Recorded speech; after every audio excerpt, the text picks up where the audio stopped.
नमस्कार दोस्तों, मैं हूं विकास त्रिवेदी और cross and climb CUT channel पर आपका स्वागत करता हूं। जैसा कि आप थंबनेल में देख रहे हैं कि हमारा सफलता बैच सीयूटी के लिए लॉन्च हो चुका है और हमारी जो भी फैकल्टीज हैं वो बारी बारी से अपने वीडियोस डाल रहे हैं ताकि सीयूटी के लिए वो सारे अभ्यर्थी जो तैयारी कर रहे हैं उनको एक अच्छा मैटर मिले।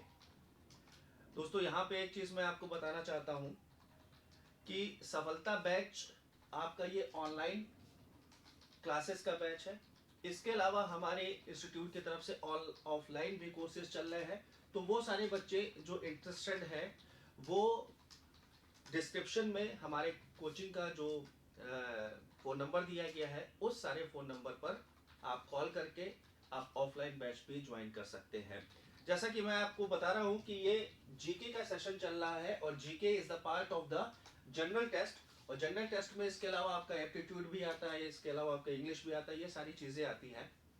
तो जनरल टेस्ट में जीके की सीरीज चल रही है और आज हम पार्ट सेकंड देखेंगे। पार्ट फर्स्ट जो हम लोगों ने कवर किया था वो कवर किया था advent of European company in India.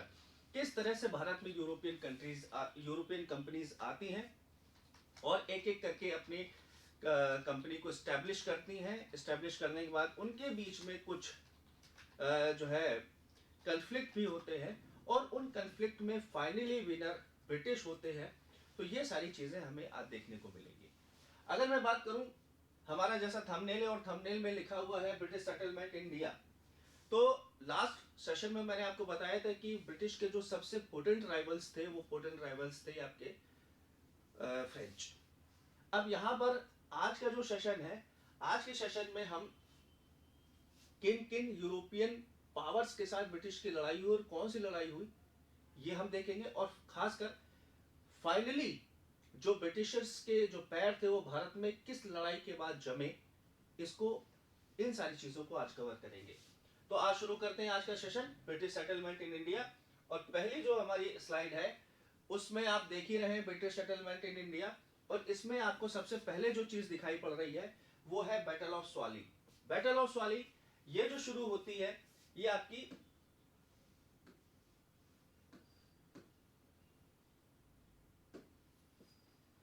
29 नवंबर 1612 को शुरू होती है और एक दिन में ही ये लड़ाई जीत ली जाती है ब्रिटिशर्स के द्वारा।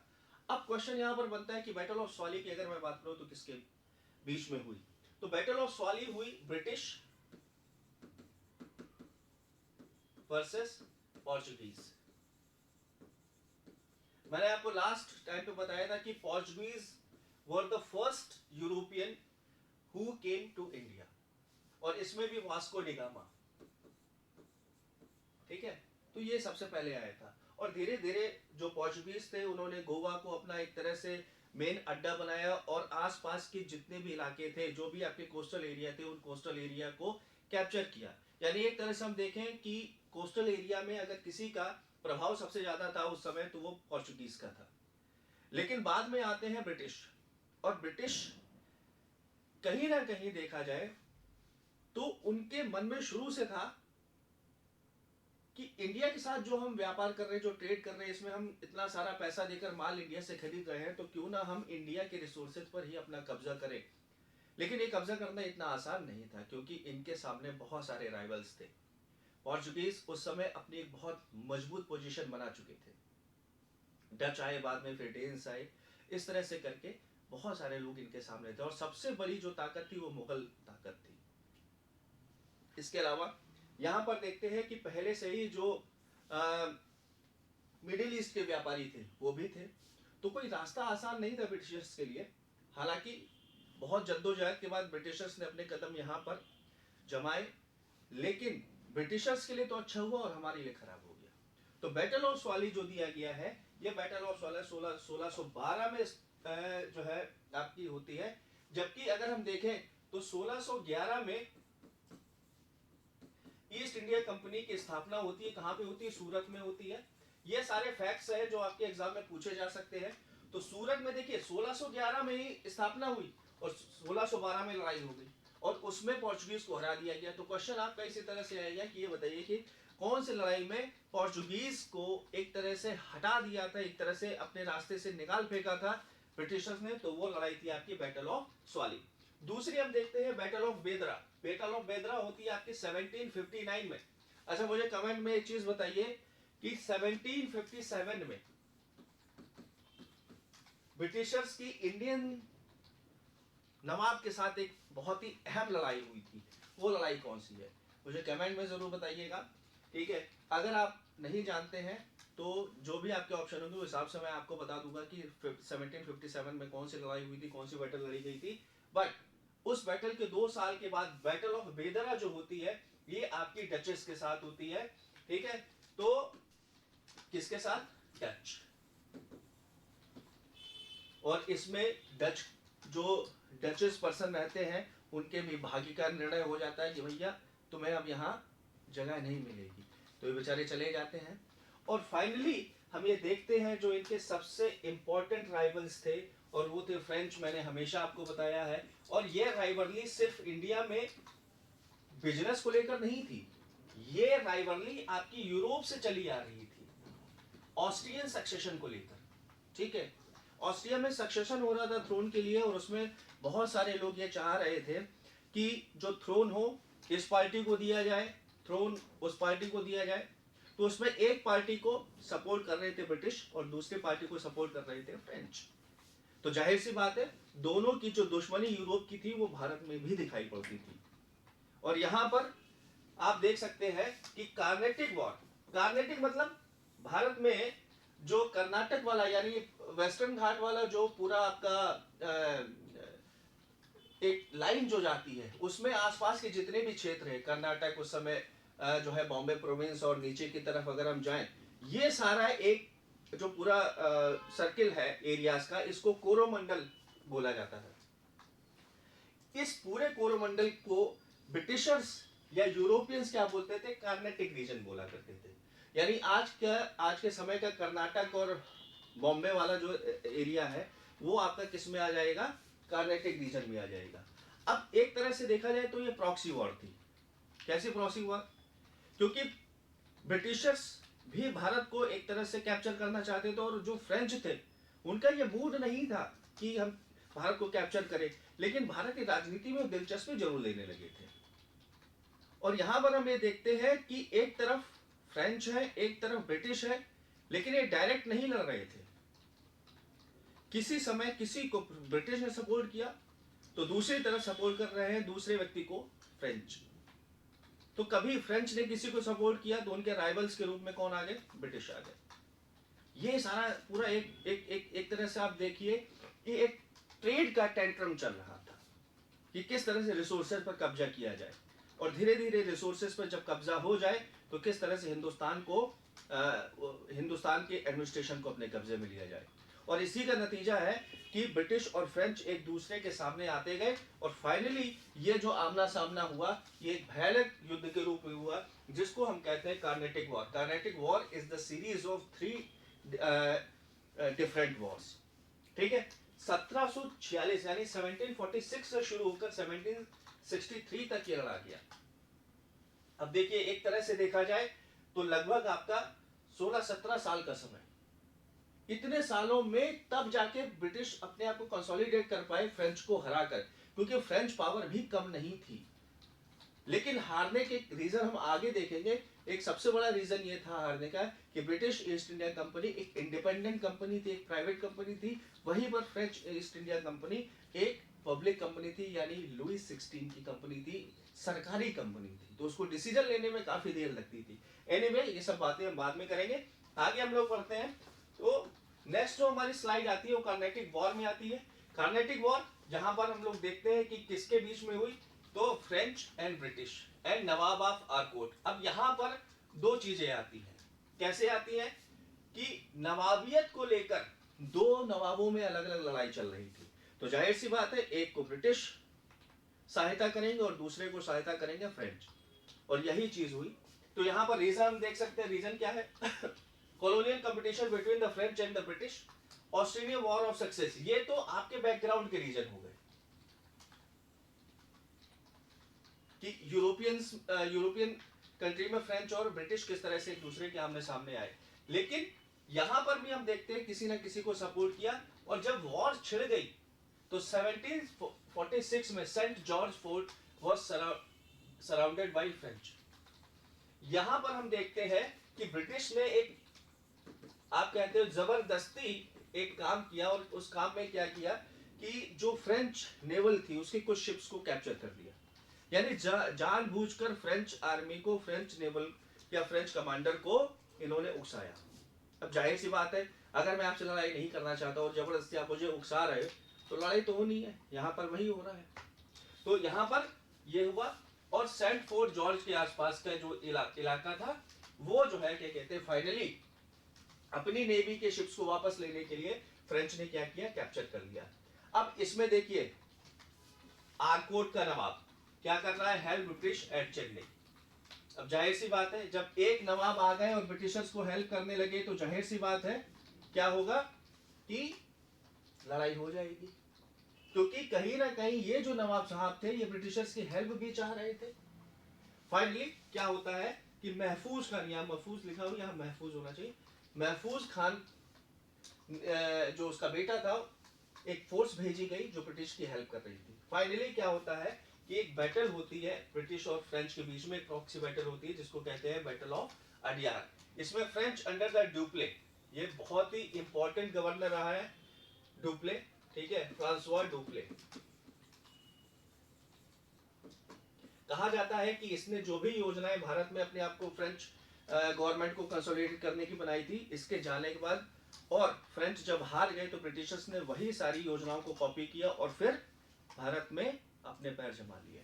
तो यहाँ पर देखते हैं बैटल ऑफ अडियार में क्या होता है कि French under the Dupleix defeated combined force of nawab and Britishers. इतना जो है क्या कहते हैं, आप कह सकते हो डुप्ले इतना होनहार जो है कमांडर था कि उसने उस समय के जो नेटिव नवाब थे उनकी फोर्स को और कंबाइंड फोर्स नेटिव नवाब और ब्रिटिशर्स दोनों को हरा दिया। अब फाइनली क्या होता, अच्छा इंडिया में तो ये हो रहा था लेकिन यूरोप में भी तो लड़ाई चल रही थी।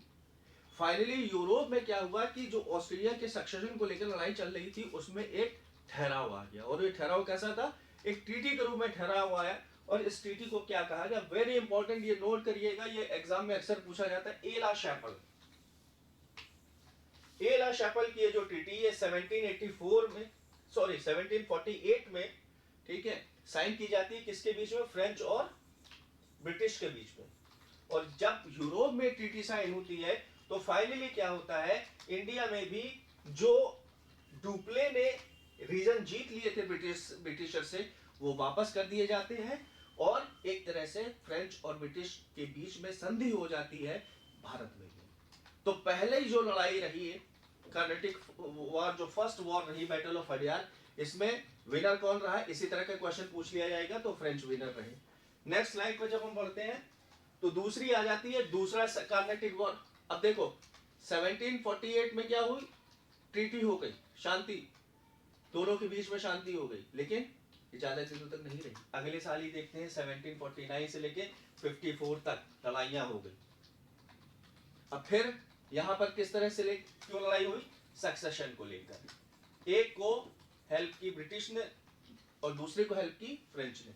तो यहां पर देखते हैं किन दो रियासतों के बीच में लड़ाई हो रही, प्रॉक्सी वॉर हो रही, हैदराबाद और नवाब ऑफ आरकोट। अब पहले में नवाब ऑफ आरकोट किसको सहायता दे रहे थे, ब्रिटिश को। तो यहां पर हम देखते हैं Dupleix aligned with the Muzaffar Jung जो हैदराबाद का था, और चांदा साहब जो आरकोट के नवाब थे उन्होंने ब्रिटिशर से हेल्प मांगी। फिर क्या होता है, इसमें जो इंपॉर्टेंट बैटल होती है वो बैटल ऑफ अंबूर होती है। उसमें कौन सी बैटल हुई थी, बैटल ऑफ अडियार हुई थी। इसमें कौन सी बैटल होगी, बैटल ऑफ अंबूर होगी। और इसमें फाइनली जो ब्रिटिश रहे, ब्रिटिश विन पोजीशन पे रहे। तो आपको क्या तैयार करना है, इसमें लड़ाइयां तैयार करनी है और कौन सा जीता ये तैयार करना है। बाकी स्टोरी सिर्फ आपकी इंफॉर्मेशन के लिए मैंने इसमें लिख रखी है। ओके, तो पहली जो कार्नेटिक वॉर हुई वो 1748 में खत्म हुई।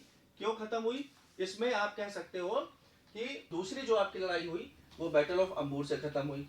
इसमें एक चीज बहुत इंपॉर्टेंट है, 1752 रॉबर्ट क्लाइव एंटर्ड इंडिया, ये बहुत इंपॉर्टेंट है। रॉबर्ट क्लाइव कंसीडर किया जाता है फर्स्ट गवर्नर ऑफ बंगाल। ठीक है, तो ये बहुत इंपॉर्टेंट है। और यहां पर हम देखते हैं कि जब बैटल ऑफ अंबूर में रॉबर्ट क्लाइव ने डुप्ले को हरा दिया, तो डुप्ले को वापस बुला लिया जाता है और फाइनली फिर से दोनों के बीच में, फ्रेंच और ब्रिटिशर्स के बीच में ट्रीटी हो जाती है और इस ट्रीटी को बोलते हैं ट्रीटी ऑफ पौंडीचेरी। यानी सेकंड बैटल में ब्रिटिश विन पोजीशन पे थे। और यहां पर हम देखते हैं कि एक चीज तो क्लियर हो ही गई, और वो क्लियर ये हो गई कि ब्रिटिशर्स की फौज कहीं ना कहीं फ्रेंच फौज से ज्यादा मजबूत है। और खासकर यहां पर नेवी को लेकर जो राइवलरी हुई, उसमें भी नेवी ब्रिटिशर्स की ज्यादा स्ट्रांग है, ये सिद्ध हो गया। तो यहां पर आप देख सकते हो, यहां पर जो है, जो आपके सामने स्क्रीन है, तो यहां पर ये जो आपका रॉबर्ट क्लाइव है, रॉबर्ट क्लाइव डुप्ले से कहता है कि भाई देखो तुम हार चुके हो, ठीक है, और अब यहां से निकल जाओ। तो देख सकते हैं, तो डुप्ले भी कहता है हाँ भाई घर वापसी का टाइम हो चुका है, अब हमको जाना ही पड़ेगा। तो इस तरह से हम देखते हैं सेकंड कार्नेटिक वॉर जो हुई, उस सेकंड कार्नेटिक वॉर में जो ब्रिटिशर्स थे वो ब्रिटिशर्स विन पोजीशन पे थे। नेक्स्ट बढ़ते हैं, और ये थर्ड कार्नेटिक वॉर जो 1758 से चली, कहां तक, 1763 तक। और इसमें यहां पर देखते हैं सर आयरकूट लिखा हुआ है, और यहां पर काउंट डी लैली। तो काउंट डी लैली कहां के हैं, ये है फ्रेंच गवर्नर, और सर आयरकूट कहां है। इस समय क्या होता है कि रॉबर्ट क्लाइव को फिर से ब्रिटेन में बुला लिया जाता है, और रॉबर्ट क्लाइव की जो सत्ता है वो किसको ट्रांसफर कर दी, आयरकूट को कर दी। तो फाइनली जो तीसरी वॉर होती है, इस तीसरी वॉर में क्या होता है कि काउंट डी लैली कैप्चर्ड फोर्ट सेंट डेविड। अब भाई पिछली जो हार हुई थी उससे फ्रेंच तिलमिलाई तो थे, तो जाहिर सी बात है इनको जो इलाके ब्रिटिशर्स ने जीत लिए थे वो वापस लेने हैं। शुरुआत में तो फ्रेंच फौज को थोड़ी सी वो आप कह सकते हो कि सफलता मिली, और इस सफलता में क्या हुआ कि फोर्ट सेंट डेविड ये फिर से वापस ले लिया गया। दूसरा क्या क्या रीजन क्या है कोर्स ऑफ वॉर में, initially British defeated by French. ठीक है, वही मैंने कहा कि शुरुआत में फ्रेंच को थोड़ी सी सफलता मिलती है। अब यहां पर सबसे इंपॉर्टेंट आपकी ये लड़ाई आती है, this is the one of the most important battle which is asked in the Carnatic war, battle of Wandiwash 1760, बहुत इंपॉर्टेंट है। और यही लड़ाई थी जिसने भाग्य तय कर दिया फ्रेंच का कि भारत में फ्रेंच आगे रहेंगे या नहीं रहेंगे। और फाइनली सर आयरकूट ने क्या किया, काउंट डी लैली और इसके जितनी भी आर्मी थी और नेवी थी उसको कंबाइंड रूप से हरा दिया। ओके, तो Pondicherry recaptured by the Britishers, और British demolished the French monuments, और फाइनली ब्रिटिश और फ्रेंच के बीच में एक ट्रीटी साइन की जाती है और उसको बोलते हैं ट्रीटी ऑफ पेरिस 1763। और यहां पर हम देखते हैं कि कहीं ना कहीं फ्रेंच को ये लगने लगा था कि हमारे पास लीडर अगर अच्छे होते तो शायद हम इस लड़ाई में हमेशा विनर रहते, क्योंकि पहली लड़ाई में विनर कौन रहा, फ्रेंच, दूसरी लड़ाई में विनर कौन रहा, ब्रिटिश, तीसरी लड़ाई में विनर कौन रहा, और जो निर्णायक लड़ाई थी उसमें भी ब्रिटिश रहे। तो पहली जो लड़ाई थी वो बैटल ऑफ अंबूर थी, सॉरी बैटल ऑफ हडियार थी, दूसरी जो लड़ाई थी वो बैटल ऑफ अंबूर थी, और तीसरी जो डिसाइडिंग बैटल थी वो बैटल ऑफ वांडीवास थी। तो इससे हमें पता चलता है कि अब ब्रिटिशर्स के सामने कोई भी ऐसा राइवल नहीं था जो ब्रिटिशर्स के सामने खड़ा रह सके। और फाइनली ब्रिटिशर्स ने अपनी ये एक तरह से पावर को शो कर दिया था कि अब ज्यादा दिन नहीं है कि इंडिया की राजनीति में भी हम पूरी तरह से एंटर कर जाएंगे और भारत को कैप्चर कर लेंगे। तो यहां पर आप देख सकते हैं फाइनली जब ये बैटल ऑफ वांडीवास हुई, और बैटल ऑफ वांडीवास में ये जो सर आयरकूट है वो काउंट डी लैली से कह रहे हैं कि बेटा घर का रास्ता उधर है, जाओ। अब ये भी बेचारे वापस जाते, ये कौन है, फ्रेंच। और इस तरह से फ्रेंच की दुकान भारत में बंद हो जाती है, और अब सिर्फ एक ही मोनोपोली रह जाती है, किसकी, ब्रिटिश एम्पायर की। तो यहाँ पर हम देख सकते हैं बहुत सारे फेल होने के कारण क्या रहे फ्रेंच के। तो पहला जो है कि commercial superiority and better financial position. क्यों? क्योंकि ईस्ट इंडिया कंपनी की अगर बात करूं तो ईस्ट इंडिया कंपनी कैसी थी? कमर्शियल कंपनी थी और प्राइवेट कंपनी थी जो खुद ही सारे डिसीजन ले सकती थी। Private character of the English company, देखिए मैंने अभी आपको बताया और ये बहुत बड़ा इसका रीजन है। अगर आपके पास ऑटोनॉमी है तो आप अच्छे डिसीजन ले सकते हैं, लेकिन अगर आप डोमिनियन स्टेट में है तो आपको हर काम के लिए ऊपर पूछना पड़ेगा, और यही फ्रेंच के साथ हुआ। Finally better English naval base, navy English की हमेशा से अच्छी रही है। इवन फर्स्ट वर्ल्ड वॉर में भी यही देखा गया, जब जर्मनी हार गया था और बाद में जो है जर्मनी से जब आपकी ट्रीटी ऑफ पेरिस हुई थी, पेरिस ट्रीटी हुई थी, तो उसमें क्या कहा गया था कि जर्मन्स को ये बोल दिया गया था कि आप अपनी नेवी बिल्कुल भी नहीं बढ़ाएंगे। ओके, तो ब्रिटिश नेवल हमेशा से सुपीरियर रही है among all the European power. English company was backed by the English government, better man services of English, superior settlement of British, recall of Dupleix. अगर डुप्ले को नहीं बुलाया गया होता और उसको कहा जाता कि तुम किसी भी तरह से तुमको जीतनी है लड़ाई, तो वो निश्चित जीत जाता। क्यों? क्योंकि उसके पास एक्सपीरियंस बहुत ज्यादा था लड़ाइयों का। और जैसा पहले मैंने बताया था कि पहली जो बैटल ऑफ अडियार हुई थी उसमें डुप्ले के रहते हुए ब्रिटिश और नवाब ऑफ हरकोट इनकी सम्मिलित सेना भी हार चुकी थी। तो आप देख सकते हैं कि डुप्ले की जो समझ थी, डुप्ले को लड़ाई करने का जो तरीका मालूम था, अगर डुप्ले रहता तो शायद ये नहीं होता। और फाइनली जो डुप्ले की जगह काउंट डिलैली आया, काउंट डिलैली को इतना एक्सपीरियंस नहीं था और बहुत सारी गलतियां की। गलतियां करने के बाद होता क्या है कि फाइनली जो आपके ब्रिटिशर्स हैं उन गलतियों का फायदा उठाते हैं और फ्रेंच को हरा देते हैं। French subordinate their commercial interest to territorial ambition. ठीक है, तो ये सारे जो रीजन है, इन सारे रीजन से हमें ये पता चलता है कि ब्रिटिशर्स और फ्रेंच के बीच में बहुत सारी, एक तरह से देखा जाए कि कुछ इसमें अच्छाइयाँ थी, कुछ उसमें अच्छाइयाँ थी, लेकिन ब्रिटिशर्स ने फ्रेंच कमजोरियों का फायदा उठाया और फाइनली इंडिया में फ्रेंच को हराकर, क्योंकि बैटल ऑफ, एक बार रिवीजन कर लेते हैं हम लोग, बैटल ऑफ स्वाली में पोर्चुगीज हार ही चुके थे, बैटल ऑफ बेदरा में आपके डच हार ही चुके थे, और सबसे बड़े राइवल फाइनली कार्नेटिक वॉर में हार गए। और यहाँ पर हम देखते हैं कि अब ब्रिटिशर्स बिना किसी रोक टोक के भारत में क्या कर सकते हैं, पूरी तरह से ट्रेड कर सकते हैं। रिसोर्सेज पर धीरे धीरे उनका अधिकार हो रहा था। क्यों? क्योंकि वो सारे एरिया जो डच के पास थे और पोर्चुगीज के पास थे, अब किसके हाथ में आ चुके थे? ब्रिटिशर्स के हाथ में आ चुके थे। और यहाँ पर हम देखते हैं कि आगे ब्रिटिशर्स इन सारे एरियाज में ज्यादा से ज्यादा टैक्सेशन पॉलिसी लाकर, नई तरीके की टैक्सेशन पॉलिसी लाकर ज्यादा से ज्यादा टैक्स को वसूलेंगे। और यहाँ पर हम देखते हैं धीरे धीरे भारत की जो आर्थिक स्थिति है, जो इकोनॉमिकल कंडीशन है, वो खत्म होती चली जाती है, खराब होती चली जाती है। तो दोस्तों आज के लिए इतना ही। अगर ये लेक्चर आपको अच्छा लगा हो तो प्लीज़ चैनल को सब्सक्राइब करिए, ज़्यादा से ज़्यादा इस वीडियो को शेयर करिए और लाइक करना मत भूलिए। तो आज के लिए इतना। Thank you so much.